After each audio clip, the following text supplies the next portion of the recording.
எப்படி சொல்றது, ஒரு யங்கான ஃபிலிம், யங்கான ஒரு ஆடியோ. இவ்வளவு நாள வந்து என்ன சொல்றது, பெரிய பெரிய பீரியட் ஃபிலிம்ஸ், வார் ஃபிலிம்ஸ் இப்படிலாம் மியூசிக் பண்ணிட்டு ஒரு யங்கா ஒண்ணு பண்ணுவோம், எல்லாத்தையும் தூக்கி வச்சுட்டு ஒரு செம்மையா ஒரு டிஃப்ரெண்டா ஒண்ணு பண்ணுவோம் அப்படின்னு தனுஷ் சார் சொன்னாங்க. ஸோ அப்படி ஆரம்பிச்சதுதான் இந்த ஆல்பம். ஸோ எனக்கு ரொம்ப ரொம்ப ஸ்பெஷலான ஒரு ஆல்பம், எனக்கு ரொம்ப பிடிச்ச ஆல்பம். நான் ரீசெண்டா பண்ணதுலேயே எனக்கு பர்சனல் ஃபேவரட்டான ஆல்பம் நிலவுக்கு என்னுடைய என்மேல் கோபம். அதோடைய ஆட்டிடியூடு, ப்ரோக்ராமிங், ஸ்டைலு, மிக்சிங் எல்லாமே ரொம்ப ஒரு டிஃப்ரெண்டா யங்கா ஒரு பெர்ஸ்பெக்டிவ் மாத்தி பண்ணேன் அண்ட் பயங்கரமா ஒர்க் ஆச்சு. அடுத்தபடியா நெக்ஸ்ட் வரப்போறது எப்படி ஒரு கமிட்மெண்டே இல்லாத காலேஜ் பையனை பார்த்தா எப்படி இருக்குமோ அப்படிதான் இருப்பாரு. அவரே ஒரு ஜென்சி கிட் ஃபீல் தான். ஆமா, ஆனா அவர் பண்ற ஒர்க் எல்லாம் பார்த்தா இந்த சைடு பெரிய அவார்ட்ஸா இருக்கும், தேசிய விருது, இந்த சைடு என்னங்க எல்லாத்தையும் வாங்கிட்டு கேஷுவலா இருக்கு அப்படின்ற ஃபீல் இருக்கும். சரி, சும்மா ஸ்டேஜ்ல தான் அப்படி இருக்காருன்னு பார்த்தா நீங்க ஷூட்டிங் போனீங்கனாலும் ஒர்க்னா ஒர்க் முடிச்சுட்டு வருவாரு, பேசிட்டே இருப்பாரு, போன் எடுத்துட்டு போயிட்டு இப்படி வாசிட்டே இருப்பாரு. அதுலயும் வாசிக்கலாமா, நமக்கு அப்பதான் வியப்பா இருக்கும். சோ மியூசிக்கா இருந்தாலும் சரி, நடிப்பா இருந்தாலும் சரி, ப்ரொடக்ஷனா இருந்தாலும் சரி, எல்லாத்தையும் ஒருங்கிணைந்து பண்ணி நம்பிக்கை விட நண்பனின் கை பரிசுன்ற மாதிரி இவர் கூட இருக்க அத்தனை பேரும் சொல்லியிருக்காங்க, இவர் தான் எனக்கு சொன்னாரு, இவர் எனக்கு சப்போர்ட் பண்ணிருக்க அப்படின்னு சொல்லுவாங்க. சோ எல்லாருக்கும் பிடித்த உங்களோட ஃப்ரெண்டி டார்லிங் ப்ரோ ஜிவி பிரகாஷ் அவர்களை அழைக்கிறோம்.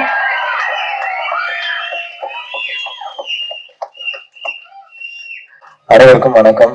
Media, friends, fans, all the celebrities here. ரொம்ப ரொம்ப சந்தோஷம்.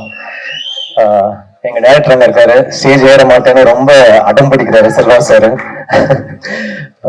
விஜயலட்சுமி ராம், கசிராஜா சார் வணக்கம். தனுஷ் சாரால இன்னைக்கு வர முடியல, இன்னைக்கு ஷூட்டிங்ல இருக்காங்க. இது வந்து ஒரு எப்படி சொல்றது, ஒரு யங்கான ஃபிலிம், யங்கான ஒரு ஆடியோ. இவ்வளவு நாள வந்து என்ன சொல்றது, பெரிய பெரிய பீரியட் ஃபிலிம்ஸ், வார் ஃபிலிம்ஸ் இப்படிலாம் மியூசிக் பண்ணிட்டு ஒரு யங்கா ஒண்ணு பண்ணுவோம், எல்லாத்தையும் தூக்கி வச்சுட்டு ஒரு செம்மையா ஒரு டிஃப்ரெண்டா ஒண்ணு பண்ணுவோம் அப்படின்னு தனுஷ் சார் சொன்னாங்க. ஸோ அப்படி ஆரம்பிச்சதுதான் இந்த ஆல்பம். ஸோ எனக்கு ரொம்ப ரொம்ப ஸ்பெஷலான ஒரு ஆல்பம், எனக்கு ரொம்ப பிடிச்ச ஆல்பம். நான் ரீசெண்டா பண்ணதுலேயே எனக்கு பர்சனல் ஃபேவரட்டான ஆல்பம் நிலவுக்கு என்னுடைய என்மேல் கோபம்.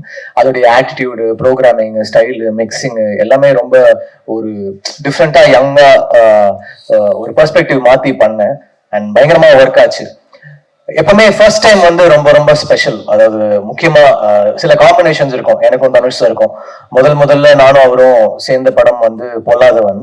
ஸோ அது வந்து ரெண்டு பேருக்குமே லைஃப்ல மாத்தி விட்டுருச்சு. அப்புறம் மயக்கம் எனக்கு அப்புறம் ஒரு பெரிய கேப் இருந்துச்சு, 10 வருஷம் நாங்க வேலையே செய்யல. சரி, திருப்பி ஃபர்ஸ்ட்ல இருந்து ஆரம்பிப்போம் அப்படின்னு ஆரம்பிச்சு ஃபர்ஸ்ட் பண்ண படம் தான் அசுரன். ஸோ அதுவும் வந்து பயங்கரமா ஒர்க் ஆச்சு. இப்போ ஒரு டிரெக்ஷன்ல ஃபர்ஸ்ட் டைம் ஒர்க் பண்றேன். டெஃபினட்டா ஒரு மேஜிக் இருக்கும்னு நம்புறேன். படம் பார்த்துட்டோம், ஒரு ஷோ ஷாட்டா இருக்கும். ஸ்ரேயஸ் சொன்னாரு எதுவுமே பண்ணல, எதுவும் வாங்கலன்னு. இந்த ஜெயிலர் படம்லாம் முடிஞ்ச உடனே எல்லாரையும் கூப்பிட்டு பயங்கரமா கவனிச்சாங்க ஸ்ரேயஸ். அந்த மாதிரி படம் ஓடணும் தெரிஞ்சிருச்சு பார்த்து.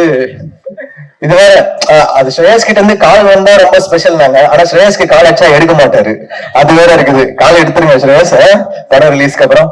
அப்புறம் வெங்கியும் பவிஷும் பயங்கரமா கிரிக்கெட் ஆடும்போது நடிப்பாங்க, சூப்பரா நடிப்பானுங்க. அப்புறம் அசிஸ்டன்ட் டைரக்டரா, அப்புறம் ஸ்டேஜ்ல பயங்கரமா. ஆனா really really sweet kids, like எப்படி சொல்றது, ஒன்னா பார்த்து வளர்ந்த பசங்களா இருக்காங்க. நல்லா பண்ணிருக்காங்க, சூப்பரா பெர்ஃபார்ம் பண்ணிருக்காங்க எல்லாருமே. All the actors, Ramya, Rabia, Priya, Venky, Anika, Mathew, Bavish எல்லாருமே ரொம்ப நல்லா நடிச்சிருக்காங்க. சில டைரக்டர்ஸ் வந்து கிட்ட ஒர்க் பண்றது ஆக்டர்ஸ் பெரிய plus. Selva sir, Dhanush sir என்னன்னா ஒரு ரியாக்ஷனுமே நடிச்சு காமிச்சிருவாங்க. இங்க இருந்து பெர்ஃபார்ம் பண்ணி எக்ஸிட் ஆகி அங்க அவுட் போற வரைக்கும் பெர்ஃபார்ம் பண்ணி காமிச்சிருவாங்க. அது வந்து நம்ம அதோடைய 60% பண்ணாலே ஒரு மேஜிக் தான். அதனால they are very blessed to get Dhanush sir as the director. இந்த ஃபிலிம் சூப்பரா இருக்கு, எனக்கு ரொம்ப பிடிச்சிருக்கு. இதுக்கு மேல நீங்க பார்த்துட்டு சொல்லுங்க. பேக்ரவுண்டும் இன்ட்ரெஸ்டிங்கா இருக்கும், ட்ரெய்லரும் பெருசா ரிசீவ் பண்ணிருக்காங்க. இது ஒரு ஹிட் ஃபிலிம்னு நான் நம்புறேன். Thank you, bless them all. Thank you. Thank you, sir.